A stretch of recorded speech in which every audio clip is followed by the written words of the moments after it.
This is the David Lloyd Tennis School at intosport.com. In this guide, we'll introduce you to the basic tactics for doubles.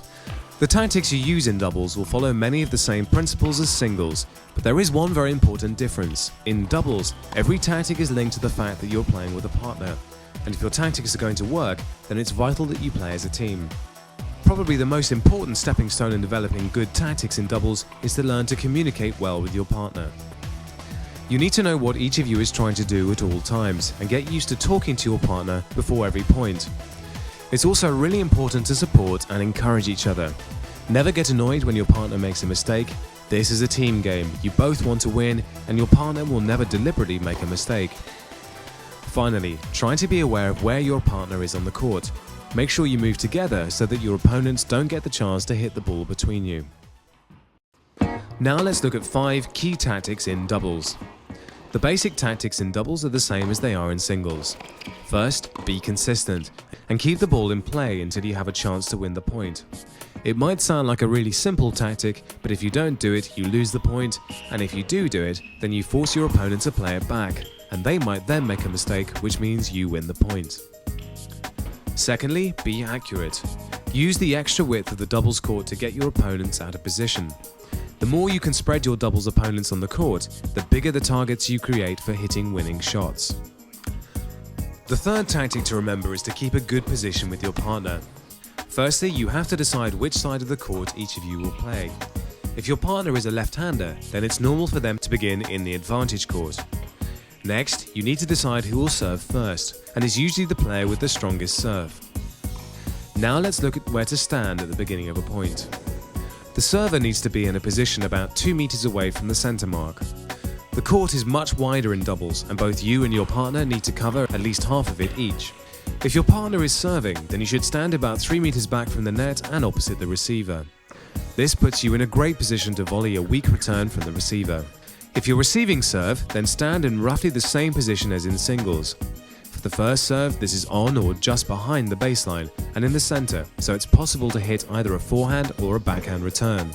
For a second serve, as in singles, you can move forwards for what will almost certainly be a weaker second serve.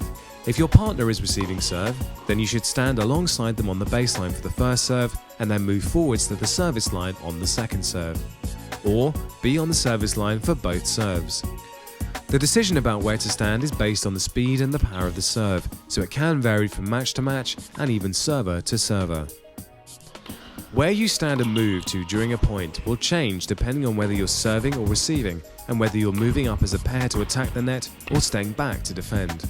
Once the rally has started, every player needs to be ready to constantly adjust their position. If you and your partner can get to the net, you're more likely to win the point because you can volley down into your opponent's court. But you may also be alongside each other on the baseline.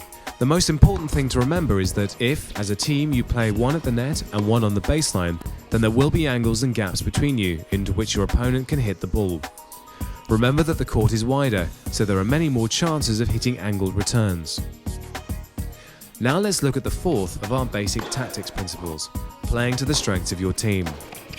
This may be playing angles or playing at the net, or having a good serve. Remember, it's about your individual and team strengths and working together to create opportunities to win points. For example, if one of you has a strong serve, then make sure you serve first.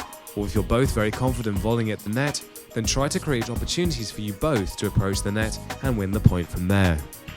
Finally, make sure you exploit weaknesses in the opposing pair.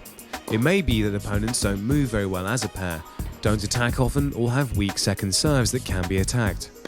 As you play, make sure you observe which situations cause them difficulty, and do make use of this tactical knowledge, particularly on pressure points.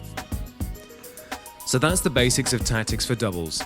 Now you have to apply the principles you've learnt to your own doubles match situations to create an advantage. Let's recap. Doubles is a team game, and you and your partner must work together to beat your opponents.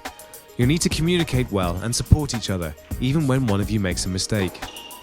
Think about your position at the beginning of the point and during open rallies, and always move as a team. The basic tactics of doubles are the same as they are for singles. Be consistent, always get the ball back. Be accurate, use angles to apply pressure and create opportunities. Keep good positions at the beginning and during points. play to your team's strengths and make sure you know what your partner's strengths are. And finally, exploit weaknesses in the opponent pair's game. So now that you have doubles tactics covered, why not watch the doubles tactics drills guide in the David Lloyd Tennis School at intosport.com.